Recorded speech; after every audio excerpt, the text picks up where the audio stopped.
This is a CT500 swedger. When you first get the machine, I want to show you what you have to hook up. Most everything is done for you, but there are a couple of hydraulic lines that you have to hook up and a couple of electrical lines. First off, when you set the machine in place and you're running your power in, you're going to run your three-phase power to this box only. Okay, you run the three-phase power into this box at the top. And after that, that's the only three-phase is in this area, in the hydraulic unit area. Other than that, everything else towards the operator is all 110 or 24 volt. Your three-phase in, and you can check your connections. The connection that you're going to have to hook up are two electrical lines. One line, which goes to your reversing motor starter, is for the motor for the lift base, up and down, right here. It's a 3/4 inch flex line. It's marked T1, T2, T3, right here. T1, T2, T3. The other line that you're going to hook up that I'm going to cut wires and mark for you is your electrical line and 1/2 inch conduit that go to a disconnect box in the back of the swedge press, right there. Coming out the side right here. This is going to be wrapped up and shrink wrapped. This line right here comes to the main control panel in the hydraulic unit. You're going to hook up your 110, your common 111A. You're going to hook up 114A and 115A. And you're going to hook up 100. Your 100 goes here. And your 100E to pull in the motor starters goes here. The 100 goes to the E-stop. 100E is the 100 power coming back in to pull oils for the motor starters. You want to make sure that your fuses are on. The red is on. Red is on. Just make sure nothing was turned off. And electrically, that's all you're hooking up, these two lines, okay? Hydraulically, you're going to hook up 3 lines. You're going to hook up the pressure line and the tank line, and then you have a kickback line coming off the tank, which is here at the end of the manifold block. Okay, right, coming off the T. The T will be there, it'll be plugged off. Those 3 lines on the hydraulic unit would be hooked up. Your P on the manifold will go to pressure to the pump. The T on the manifold will return to tank through your chilling unit, your cooler unit. And coming off that T over there for the kickback, we'll call it, comes into right here on the hydraulic unit. Those are your 3 hydraulic lines. Now, after the machine is placed, right here, after the machine is in place and you've hooked up your electricals, everything is set, and you're ready to turn the machine on, check power. First thing you do is, let me tell you the first thing you do after you fill it with oil. You want to make sure that the pump has oil in it, primed, because we can't ship it with oil a lot of times. So you want to make sure, and disconnect hose or something, make sure that your pump is primed. You want to make sure that you want to make sure that the pump is primed. You want to make sure that you filled the tank, the reservoir, and that your valve is open, your shutoff valve. This is the open position. You can turn it back. This is your closed position. Always on. If you ever turn this on, it's going to off, and you start this thing, it's going to burn your pump up immediately. So this always has to be on. This is the first thing you check. Okay. Next thing you want to do is your power's on at the wall and or at your box here, your 100 amp box. The power's on there. Now, the first thing we want to do is check rotation. With the arrows that we've drawn right here, you can check rotation, which means this fan must be spinning clockwise. Now, if this gets erased or damaged or something, you can come over to the pump and you'll see the arrow at the end of the pump. Okay? So the pump shows counterclockwise, but this would show clockwise. So that's the rotation of your motor. That must be done. Another thing you do when you're turning it on, you're gonna pop the E-stop is how you're gonna do this. You're gonna turn on the E-stop. You also want to check rotation of your fan motors. Okay, if for instance rotation is wrong, if it's wrong on both, you may want to change 2 wires here. Okay, coming into the unit. If one or the other, if this one is correct and that one is not, or that one is correct and this one is not, then what you want to do is you want to come over to your motor starter. Okay, and you want to change 2 wires. This is for your chiller unit, your cooling unit, this single motor starter and overloads. You'd either want to change 2 wires here or change 2 wires here, and that'll get you the correct phase, correct rotation, I'm sorry. And that's what you do when you're setting it up. We've talked about that. When turning it on, you have your motor, your pump, your cooler, filters, electrical boxes. Let's move over to here. This is your lift-based motor. We've already talked about that. This is your manifold block assembly. Your manifold block assembly, there are stacks of either reducing valves, which go from DO8 to DO3, or pressure reducing valves, all along the manifold, as you can see here with a nut. Now, I've set your system pressure, which setting your system pressure is done at the pump, and it's done through this valve right here. Okay? Your system pressure right now is set at 3,000 psi to give you 500 tons. These 2 valves are controlled on your backup clamps, which I'll show you the backup clamps in a moment.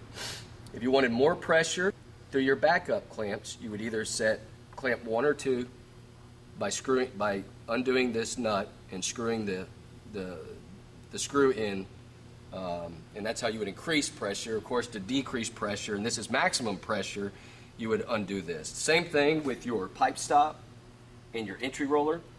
If you wanted them to go up faster or slower, if you want them to go up to faster, you would screw the nut, you would undo this and undo the nut and screw this in. Slower, undo the nut, screw them back out. Now, back up to your clamp pressure.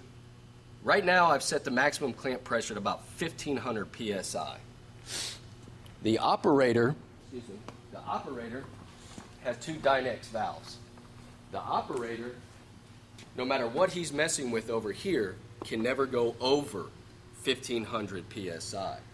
Why does that matter? Well, you don't want to crush the pipe. So what I'm saying is that these are set right now at about 1,100 psi. If you wanted to go to 1,500 psi, you would undo your nuts and screw your valves in. If you only wanted to go, let's say, to 700 psi, undo your nuts, screw them out, clamp down until you get about 700 psi on your gauge, clamp 1 or 2. Okay, that's about as much pressure as your operator needs to know. Your measure can set maximum pressures over there. Depending on operator, once he gets skilled enough to use the machine, then he can do everything himself. But if you just have a gentleman, you don't want going over that 1,500 psi. He can't go over 1,500 psi because we've set it at the manifold block. He can't ever go over 3,000 psi on the whole system because we've set system pressure at the manifold block. Let's go over a couple of things on the press so that if anything happens and or we need spare parts or anything, let's go over what the certain aspects of the machine are called. This is your main ram, of course your manifold block, your DO8 valves, DO3 valves, your manifold stack. We have limit switches for up, down on the lift table. We'll just kind of walk around the machine. We have our screw jacks and our U system, miter boxes, speed reducers. We have our pipe stop. This is what we call the pipe stop, and you'll see the proc switch on up and down. We have our entry roller. This is a guide roller, and we have the proc switches up and down. We have clamps 1 and 2, and we have proximity switches for open and close on both sides of the clamp 1 and 2. Now this is going to matter in automatic mode. Right now, it does matter in manual mode too, and there's safety aspects to the machine which are done in the ladder, so we don't have to discuss that. But these are your backup clamps, your main ram, pipe stop, and entry roller. Right now, as the press is set up, you're bringing the pipe in. We're going to go through automatic mode here in a minute. Now let's go ahead and turn the machine on and run through some manual functions and show you on on the control panel, which is kind of self-explanatory, but you can see how the machine is worked. We've checked rotation. We know oil. We've primed the pump. We want to make sure that the valve is open. You can check it again. The valve is open. So the valve's open. We primed the pump. We have oil in our reservoir, and we have already checked rotation. Now, what you're going to have to do, because there's no oil in the system, and we have to drain everything to ship, whether it's overseas or in the U.S., you're going to have to fill the reservoir up with oil. You're going to have to turn the machine. What you're going to have to do is you're going to have to start moving everything, whether it's the backup cylinders, the pipe stop, the engine roller cylinders, the main ram, because you got to fill them all up with oil and get air out of the system. You got to bleed the system. So you may have to play with this thing for 10, 15, 30 minutes. I don't know how long, but let's go in. Right now what you're going to do is your HMI is starting. You need to wait on that. It's just rolling through functions. You're going to wait a few minutes until you see Cermach Technologies, and you're going to see start and settings. Right now it's still establishing a connection to your PLC. Okay, we've got Cermach Technologies, start settings. Now what we need to do right now, if you look at the press, the main ram or anything, I cannot do anything with these joysticks. There's a reason for that. The reason is because I don't have the switch in manual mode. Okay, so I flick the switch in manual mode. And if you'll notice on the HMI, right now it's telling me that clamp 1 and 2, how much on there? There's 33 and 40 PSI. The swedge is at 0.32 inches out of the cylinder is stroked out 0.32 inches, which is read by a linear transducer and 2 pressure transducers. Okay, so there's also safety functions in that. Right now, let me try to swedge. Nothing's happening. The reason nothing's happening is because if you notice, the pipe stops in its up position, okay? You cannot swedge if the pipe stops in the up position. It's a safety function. If I started to swedge, there was a dial there, I could break something, okay? Pipe stop has to be down. So I go pipe stop down. Now it's gonna stop automatically. Say clamps open and close, okay? Clamps, when you open them, when the proxies see that they've been made, you cannot go any further back. That's for rotational shear, braking, anything. The same thing as this, so you cannot swedge unless this box is made in the down position for your pipe stop. You also cannot clamp. If the entry roller is in its up position. Because if there was a piece of pipe out here and you had it set too high and you clamped and the box and the entry roller was up, you break the cylinder or something would break over here in the engine roller. So the engine roller has to be down for you to clamp. Okay? So let's run through automatic mode. Let me show you how this thing works. And then we'll step back and go through manual mode. So what we're simulating here is, all right, let's set up for automatic mode. In automatic mode, right now you have a joint of pipe on your conveyor. You're ready to bring it in. What you have to do to set up for automatic mode, there's a certain functions that have to be in certain places, okay? Let's look at this. The pipe stop would have to be in the up position. That way you can stop the pipe when it comes in. Your entry roller has got to be in the up position. You're going to adjust the pipe stop and the entry roller, determine on the diameter pipe you're doing. If you're doing 4.5, you may have to go up a little bit higher on the pipe stop and entry roller. 13 3/8, you don't have to go as high, okay? So in the open position, the first thing I'm going to do when I'm going into automatic mode, I'm going to run manual mode a few times on a few joints of pipe, however minute it takes you, whether it's 1, whether it's 5. Manual mode, now I'm set up for automatic mode. All my functions are ready. I've swedged a few times in manual mode, and I know exactly the way I want the machine to function, so I'm ready for automatic mode. In automatic mode, your up prox must be met, no matter how high or low you adjust it. Your guide roller has to be adjusted to the up position. Your entry roller prox has to be on. Now, you have 4 proximity switches, 2 on this side for clamp 1 and 2, 2 on the other side for clamp 1 and 2. I usually walk around the machine before I'm doing automatic mode and make sure that they are on. You'll see a little red light on everything when it's on. So these 2 are on.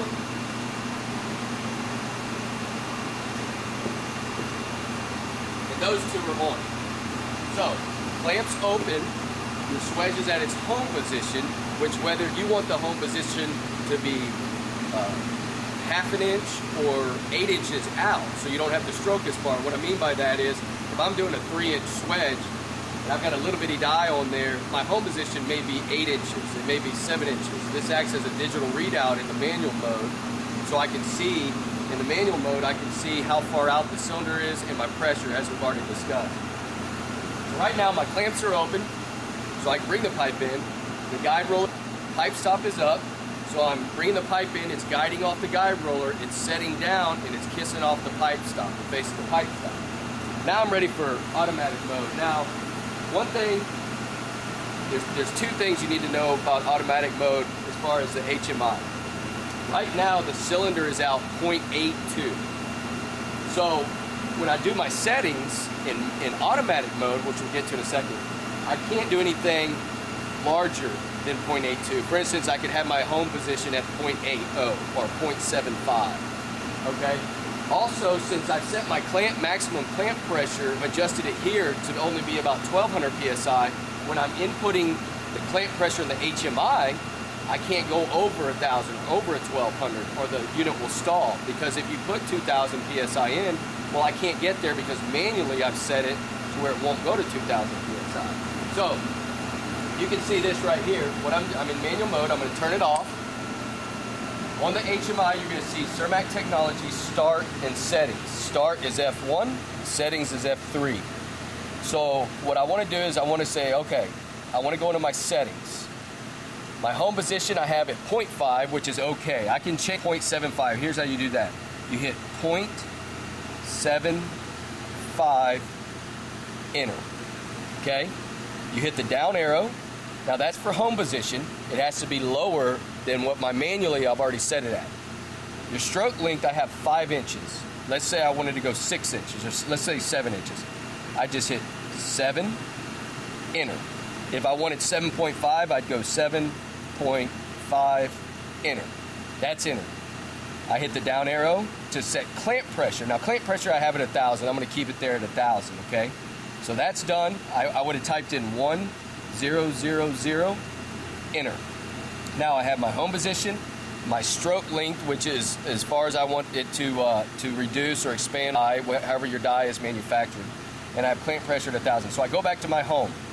Now, if I want to check settings, I go back to settings, and there it is, 0.75 on home position, stroke length is 7.5 inches, this is in inches, clamp pressure 1000, okay? I go to home. Now, so I've already done that. I've got my home position with my cylinder. I know how I want to swedge 7.5 inches, 7.5 inches. Pipe stops in its up position. My clamps are open. Entry guide roller is in the up position. At that point, what you're going to do is you're going to hit auto. You're going to put this switch right over to auto, automatic mode. I want to hit auto start ready. I want to make sure that nobody's in around the press. And that goes me back to another safety function is you can never clamp unless pipe is in that machine. It says it right here. You can't ever do anything manually or automatically unless pipe is in the machine. So, step it back, I flip it over to automatic mode, I hit auto start ready, auto start begin.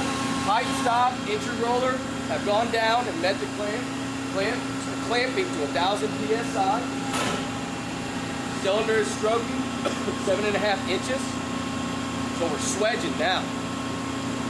Entry roller's down, pipe stop's down, you're holding at 1000 PSI. Now it's going back to that home position of 0.75 that we set. Once it hits this home position, I've already swedged, it's retracting, now I'm opening back up. My clamps are opening up, I'm done swedging. It's going to see the proximity, it sees the proximities on the backup clamps open. Pipe stop up, guide roller up. The operator drives a piece of pipe out because we've already set it in manually for about 1 to 5 pieces of pipe or however long it takes you to set it up manually. Say you had 100 or 200 to do. So you're driving the pipe out right now because it's in automatic mode. You're driving the pipe out. The operator drives one out, kicks another pipe in. He runs a joint in. As he runs a joint in, you don't have to go back and redo any of this, okay? You're just hitting auto start ready, auto start begin. And you can go into the next joint of pipe. And that's it. And you're going back in through automatic mode. So that's automatic mode.